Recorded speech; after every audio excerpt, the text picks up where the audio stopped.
जय श्री राम। मैं गोकुल सिंह चौहान फ्रॉम इंदौर। आज हम बात करने वाले हैं एक ऐसे आसन के बारे में जो अगर उसको आप नित्य प्रतिदिन अपनी दिनचर्या में अपने व्यायाम में अगर ऐड करेंगे तो जिसका जो असर है आपकी एड़ी से लेकर जो आपकी चोटी है यहाँ तक जो पूरे शरीर पर काम करेगा। इस आसन का नाम है वीरभद्रासन। वीर का मतलब होता है बहादुर, भद्रा का मतलब होता है शिष्टाचार। जब बहादुरता शक्तियाँ हमारे मन अंदर आएगी, शिष्टाचार जब बढ़ेगा तब ऐसे ही जो बलवान हो जाएंगे। इसके करने का बहुत सिंपल सा तरीका है, बट इसके पहले और इसके बाद आपको क्या करना है ये मैं आपको बता देता हूँ। आप अगर सुबह मॉर्निंग अगर वर्कआउट भी कर रहे हैं तो ये आप उसके पहले आप आराम से कर सकते हैं। बाकी आप जब अगर वीरभद्रासन कर रहे हैं तो वीरभद्रासन के पहले जो है आपको ताड़ासन करना है, जो मैं आपको बता दूंगा ताड़ासन किस प्रकार किया जाता है। और ताड़ासन हो गया, उसके बाद में आप वीरभद्रासन करिए। वीरभद्रासन के बाद में एक आसन होता है जिसका नाम है वृक्षासन। ये दोनों जो हमारे पैर से संबंधित है, जो हमारे पैरों से दोनों होते हैं। इससे क्या होता है हमारे पैर के जो मसल्स है वो काफ़ी ज़्यादा मजबूत होते हैं। इसका असर जो है पूरे शरीर पर पड़ता है, बाकी जो हमारे पैर है उसके ऊपर इसका ज़्यादा असर पड़ता है। ठीक है, जैसे हमारी ये पिंडलियाँ हो गई, हमारी जांग हो गई, थाई हो गई, हमारी एड़िया हो गई। इससे क्या है एक खिंचाव आता है ये तीनों आसन से। तो जब इसमें खिंचाव आएगा तो जो आपका ब्लड सर्कुलेशन है वो काफ़ी अच्छी तरह अच्छी मात्रा में इसमें प्रवाहित होगा, जिससे जो पेट से रिलेटेड आपको कोई समस्या नहीं होगी। तो चलिए जो समय वेस्ट ना करते हुए मैं आपको बता देता हूँ कि किस प्रकार जो आपको वीरभद्रासन करना है। वीरभद्रासन करने के लिए जो सबसे पहले आप खड़े हो जाइए नॉर्मली, जो अपने दोनों पैरों को पास में रख लीजिए। आपकी कमर स्ट्रेट होना चाहिए, जो आपका बॉडी फॉर्म है वो पूरा सही तरीके से एकदम स्ट्रेट होना चाहिए। ठीक है, उसके बाद में आप कमर पे हाथ रखिए। जिसके बाद में आपको जो पहले सीधा पैर है उसको आगे की तरफ जितना आप आगे कर सकते हो उतना आगे करिए, जितना संभव हो, जबरदस्ती करके नहीं। उसके बाद में जो हमारा पीछे वाला पैर रहेगा उसको सीधा ही रखना है हमें। ठीक है, घुटना फोल्ड नहीं होना चाहिए, घुटना भी जो एकदम स्ट्रेट होना चाहिए। और जो आगे का वाला जो पैर है उसके घुटने को मोड़ना है जितना ज़्यादा आप हो सके, कोई ज़बरदस्ती नहीं, आराम से हमें करना है। ठीक है, तो इससे क्या होगा आपकी जो पिंडली है उसे लेकर आपके जांग तक की जो सारी मांसपेशियां खिंचाव होगा। खिंचाव के कारण जो उसमें ब्लड सर्कुलेशन बहुत अच्छी तरह से होगा। इस तरीके से आपको करना है। ऐसा हो गया। इसके बाद में जो आपको सांस भरते हुए जो अपने हाथों को ऊपर की तरफ करना है। अब यहाँ तक भी कर सकते हैं, यहाँ तक भी कर सकते हैं, जैसा आपको सूटेबल हो उस तरीके से जो आप इसको कर सकते हैं। बाकी मैं रेफर करूंगा कि आप जो ऊपर की तरफ करें, इस प्रकार इसको करना है।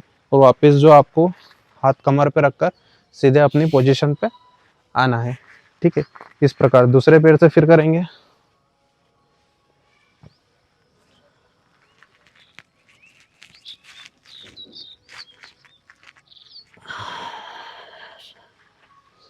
इसको होल्ड करने का टाइम है कम से कम 25 से 30 सेकेंड। आप इसी पोजीशन में होल्ड करिए। होल्ड करने के बाद आपकी जो सांसें है नियमित चलती रहेगी, उसमें आपको होल्ड वगैरह नहीं करना है। सिर्फ जो है नॉर्मल आपकी जैसे दिनचर्या में सांसें चलती है उसी प्रकार चलाना है। चलिए जो मैं एक बार और दिखा देता हूँ। नॉर्मल स्थिति में खड़े हुए स्ट्रेट, हाथ कमर पे रखा, पैर को आगे करा। ठीक है, घुटने को आगे वाले पैर के घुटने को फोल्ड करा, सांस भरते हुए जो हाथ को ऊपर करा। इसके बाद जो है 25 से 30 सेकेंड आपको होल्ड करना है। सांस आपकी नियमित चलती रहेगी। ज़्यादा से ज़्यादा जो इसको 50 सेकेंड आप 1 मिनट तक होल्ड कर सकते हैं। ठीक है, क्या हाथ को वापस पीछे लाकर हमारी उसी पोजीशन में खड़े हो गए। इसके बाद जो है पैर चेंज करके पैर चेंज करते रहना है। पहली चीज़ तो ये हो गई। इसमें जो है आप एक और तरीका है जिससे आप इसको लगा सकते हैं, जिसमें आपको बार बार अपनी जो स्टार्टिंग पोजीशन है उसमें नहीं आना होगा। उसके लिए जो आप नॉर्मली दोनों पैरों को खोल लीजिए, जितना आपको सूटेबल हो उस तरीके से खोल लीजिए। ठीक है, हाथ कमर पे रखना है। उसके बाद में पहले आपको सीधे पैर से करना, तो इस साइड मोड़ लेना है, इस पैर को ऐसा ही रखना है।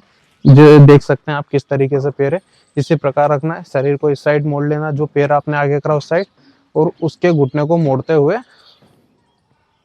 जैसे ही देखो, पहले तो आप नॉर्मली खड़े हैं, आपका पैर इस तरीके से जमा हुआ। आप इस घुटने को मोड़ेंगे तो आपका पैर इस तरीके से होकर एड़ी उठने लगेगी। ठीक, इस तरीके से पैर को जो हाथों को जो ऊपर की तरफ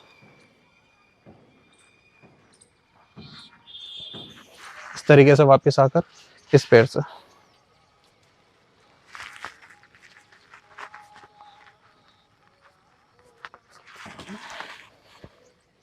इस तरीके से भी जो आप इस चीज को कर सकते हैं।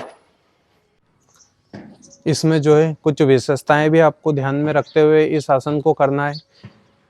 पैरों से रिलेटेड, कमर से रिलेटेड या बैक से रिलेटेड अगर किसी को कोई परेशानी है तो कृपया करके वो ना करें, क्योंकि क्या होता है इसमें सारी मांसपेशियां जो भी हमारे आते हैं, नसें हैं, वो सारी खिंचाती है, स्ट्रेच होती है। अगर आपको पहले से ही कोई प्रॉब्लम है तो इससे जो हो सकता है वो ज़्यादा हो जाए। आप इसको नियमित धीरे धीरे हल्के हल्के से प्रैक्टिस करिए। पैर को ज़्यादा मत फैलाइए, ज़्यादा झुकिए मत, ज़्यादा लोड मत दिए। धीरे धीरे नियमित करेंगे तो हो सकता है आपकी जो बीमारी है वो सही हो जाए। तो आपको इसको एकदम से नहीं करना है, आपको कोई प्रॉब्लम हो तो, ठीक है। दूसरी चीज़ इसमें एक नियम ये है, आप इसको मॉर्निंग में सूर्य उदय के टाइम करें। आपने जैसा भी हमने बताया है कि किस तरीके से आपको करना है, तो आपको पूरा ब्लैक ब्लैक दिखा होगा। क्यों? क्योंकि पीछे सनराइज है, अभी सूर्य उदय हो रहा है, उसी टाइम का ये वीडियो है, इसके कारण जो आपको थोड़ा ब्लैक दिखा होगा, ठीक है। हमें उससे कोई दिक्कत नहीं, हमें चेहरा नहीं दिखाना है, हमें कोई फेमस नहीं होना, हमें सिर्फ आपको दिखाना है कि किस तरीके से जो आप अपने शरीर को बदल सकते हैं। नियमित निरंतर अगर आप योग करेंगे तो जो आपका जीवन भी काफ़ी ज़्यादा सफलमय होगा, आनंदमय होगा और सुखमय होगा। क्योंकि योगासन, प्राणायाम, ये सारी चीज़ें जो हमें खुद को पहचानने के लिए होती है, किसी को बताने के लिए नहीं होती। अगर किसी को बताना हो, आप जिम जाइए, अखाड़ा जाइए, पहलवानी कीजिए, चैंपियनशिप जीतिए, उससे जो आप फेमस होंगे और लोग आपकी ताकत का अंदाजा लगाएंगे। बट एक योगासन और एक ब्रह्मचर्य, प्राणायाम, ये सारी चीज़ें ऐसी है जिसमें जो खुद को हम पहचान सकते हैं, खुद की शक्तियों का हमें अंदाजा लग सकता है। ये ताकतें, जो इन चीज़ों की जो ताकतें होती है बाहर से नहीं दिखती, हमारे शरीर में अंदरूनी ताकतें होती है जो हमें महसूस कराती है कि हम कितने शक्तिशाली, कितने बलवान हैं। तो नियमित जो आप इस तरीके से इसको कर सकते हो। और तीसरी चीज़ जो है मैंने आपको पहले भी बताई थी कि इसके पहले आप ताड़ासन कीजिए और इसके पश्चात जो है आप वृक्षासन कीजिए। इन दोनों की जो मैं वीडियो बना दूंगा उसमें आप देख सकते हैं कि जो ये किस तरीके से होते हैं। आज की यही छोटी सी वीडियो थी। अगर वीडियो अच्छी लगी हो तो लाइक, कमेंट, शेयर जरूर कीजिएगा, चैनल को सब्सक्राइब कीजिएगा। और इसी प्रकार के आपको और जानकारी चाहिए और इसी वीडियो देखने के लिए जो है हमारे चैनल से जुड़े रहिए। और जो है आप कमेंट करके हमें बता सकते हैं कि आपको किस बारे में, किस तरीके से जो आपको कोई इंक्वायरी चाहिए, या कुछ आप अगर सुझाव देना चाहते हैं, सजेशन देना चाहते हैं, तो वो भी आप जो हमें बता सकते हैं। इसी के साथ जय श्री राम।